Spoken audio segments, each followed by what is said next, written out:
Hey guys, welcome to another episode of Let's Play City Skylines Unmodded series. This is the River Run map and we're playing on Nezodam City. This is the 18th episode, I believe.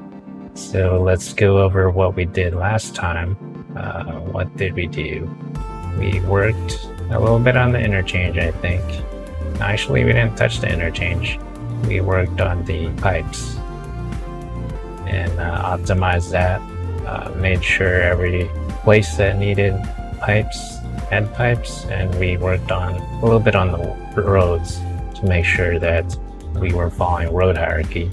So what we're going to do today, first and foremost, is build or purchase a tile. We've been going over a couple episodes mentioning about buying new tile, and we're finally going to do it today. So without further ado, let's begin. Oh, and what else are we going to work on is optimize the roads a little bit and work on the park and leisure areas. So let's start.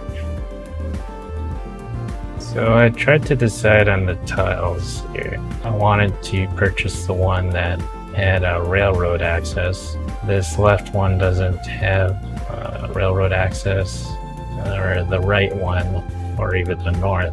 Looks like the only place to get railroad access is the southern end, which isn't bad. There's an area down there that has a body of water, but I don't believe it's running. So yeah, we bought a tile, finally.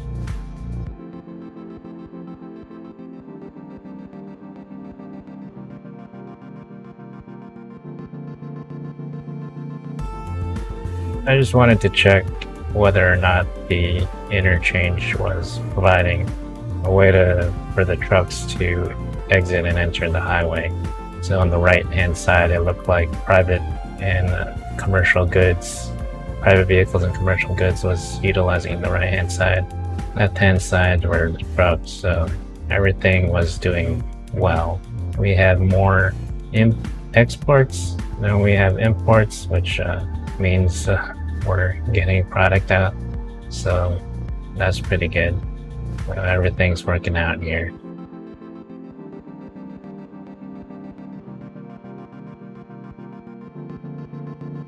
Here we go, we're working on Suzie Park. This is one of the first things we worked on. I think it was on episode 6 or 4, I can't remember, the nature reserve. There's a problem with fires being started here because I happen to have a bunch of houses zoned here, so I removed that, alleviate some of the problems. The campfires are right next to the houses, or in some cases on the houses. So by rezoning and redoing everything should be good. Also had a plan to add some gates so that I don't accidentally zone this area.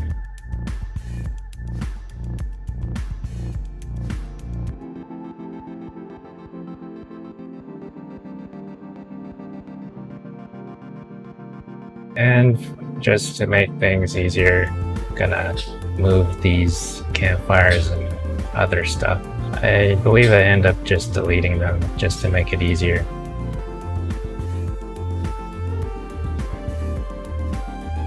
And here we are making a gate so that none of the nature reserve disappears, and making sure people pay.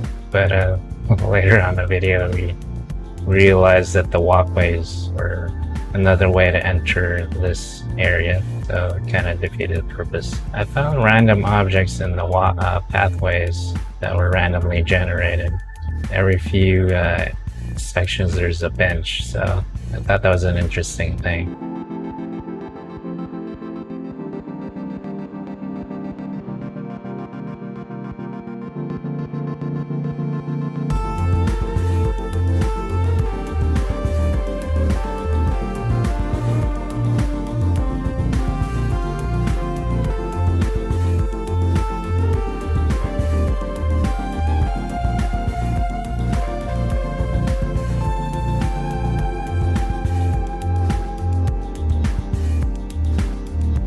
Here I'm trying to make a perfectly spaced roundabout, so I measured a certain distance. In this case was 100, I believe, you make an equal cost or distance from the center, and then use the curve tool to make your curves, it makes a perfectly round circle.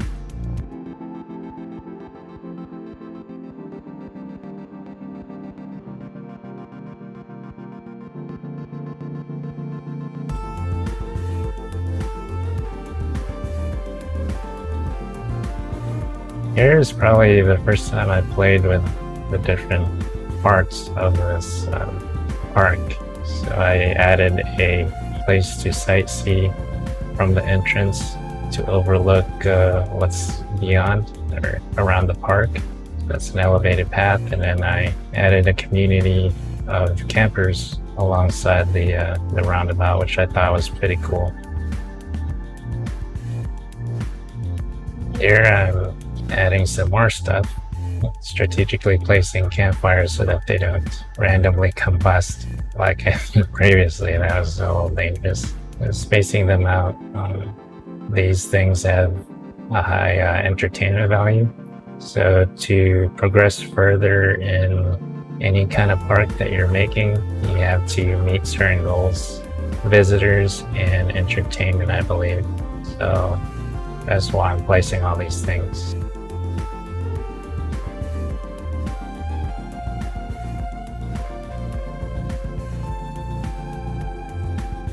The very, very tiny assets I've never really played with. I ended up decorating the park benches and porta potties. Trying not to place them in weird areas, but things that I kind of want to see, or I believe where they belong. Like this is the firewood area, laying down wood shacks as firewood. Did you ever run past a park and smell something funny? Well, it's usually a porta potty, so I figured I'd put those where I've always remembered smelling them. Wait, why did I put one there? That's weird. Okay, I'm not putting one there. So yeah, they're usually in areas where they're kind of far in open areas, away from everything. Kind of makes sense. You don't want to smell things while you're eating. You don't want that near a bench.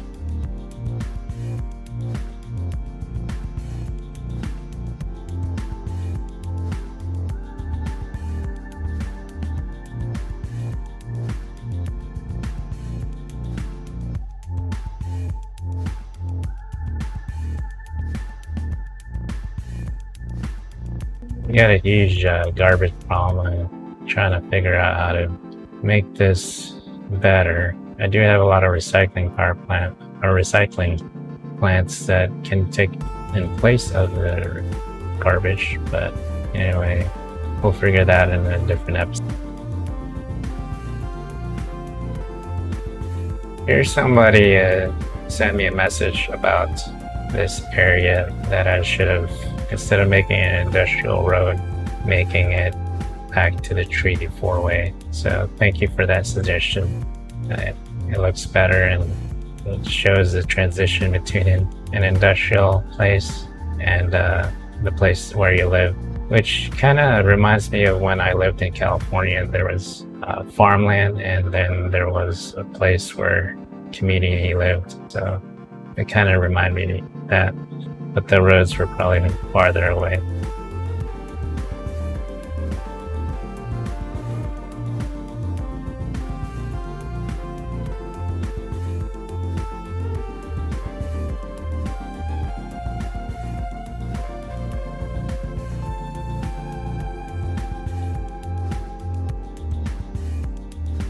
Here I'm playing with pedestrian pathways, make the area more accessible since there's a lot of open space.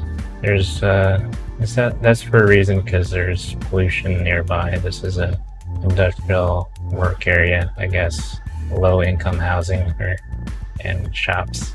But it's a good community to have nearby.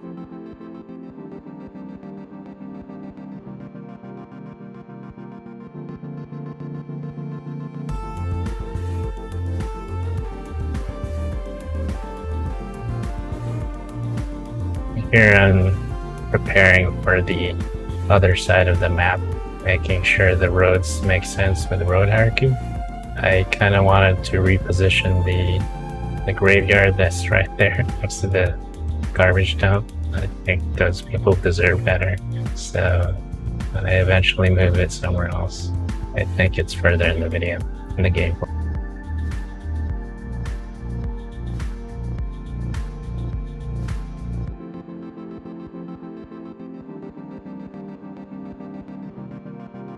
Here I'm trying to equally space, maximize the map to the top tile. Now that the bottom is exposed, more realty estate to make sure that I extend the bottom part of this area. So it's good to maximize the map. You want to utilize everything. Even though my laptop will probably not be able to handle more than 2 tiles, we'll see. I upgraded my graphics card and noticed a performance difference, so that's pretty good.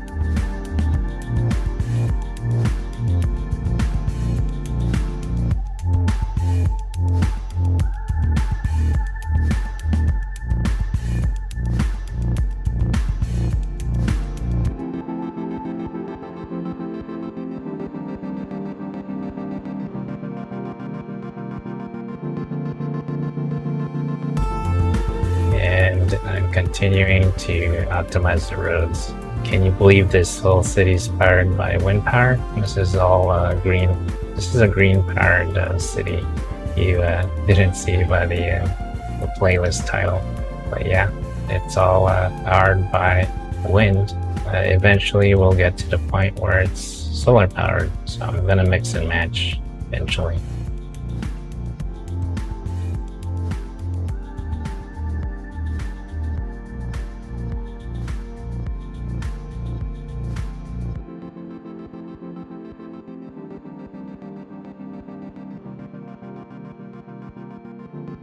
Here are all my recycling centers, trying to optimize the roads and see the behavior of things. So by doing the 2-lane roads in either direction instead of the 4-way, I eliminated traffic lights, so it's flowing much better. Here I am playing one of the many dog parks in the city. I think I've been only using dog parks and that huge nature reserve as part of the leisure thing. I like dog parks. There's something that I would run around when I used to live in California. There was a bunch of dog parks everywhere, and as you can tell, I kind of miss that kind of thing. Yeah, I'm checking the levels for the leisure. It's pretty cool.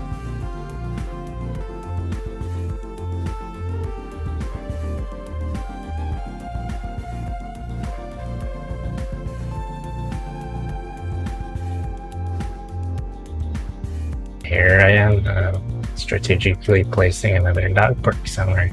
So, see, already planning for the bottom. I have to have dog parks. And this is me removing all the trees one by one, even the tiny shrubs. So to be able to see them more clearly, you have to do what I did and open the resource tab. It'll show everything. I was looking at the terrain also, see where the dips are in this area, just to make sure I didn't need to remove anything that had a weird topography. There's that big rock that I couldn't remove. But yeah, it's tedious, and I thank goodness for this time lapse. Otherwise, it'd take forever.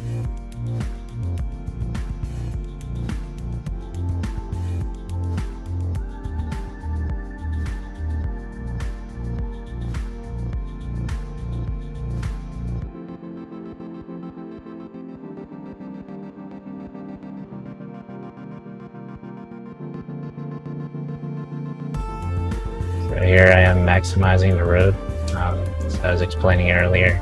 So I'm doing about 5 tiles to the highway, extending it up at least to up to there.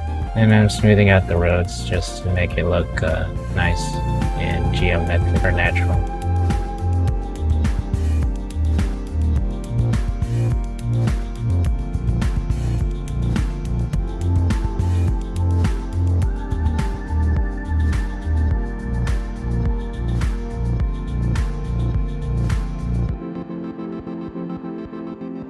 Here I decided I didn't like that little dumbbell interchange or half bell, whatever you call it, subscribing bell, yes? No, I won't do my skip. But yeah, I am making a roundabout here, and it should flow better and look better with the map.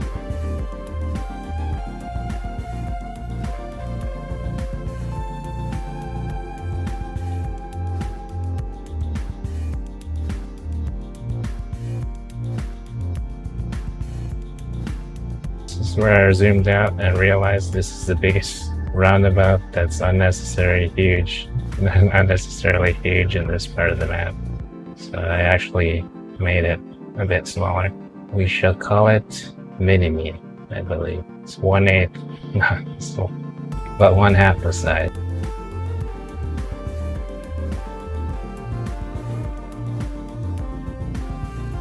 There you go. 100 diameter roundabout. Should be more efficient and just more space around. So this will allow the trolley to move freely. I fixed the trolley lines too at this point. Alright, I believe that's all the time that we have. If you like the content, you know what to do. Please consider subscribing, ding that bell, like, follow, comment, or subscribe. And I'll see you in 3 days. What are we going to work on next week? The second tile, I believe, is a good area to work on. I'm probably going to still work on the top tile because I like optimizing and preparing things before I go ahead and work on something else. So until next time, thank you guys for watching. It's John Nezodam signing out. Take care and have a good one.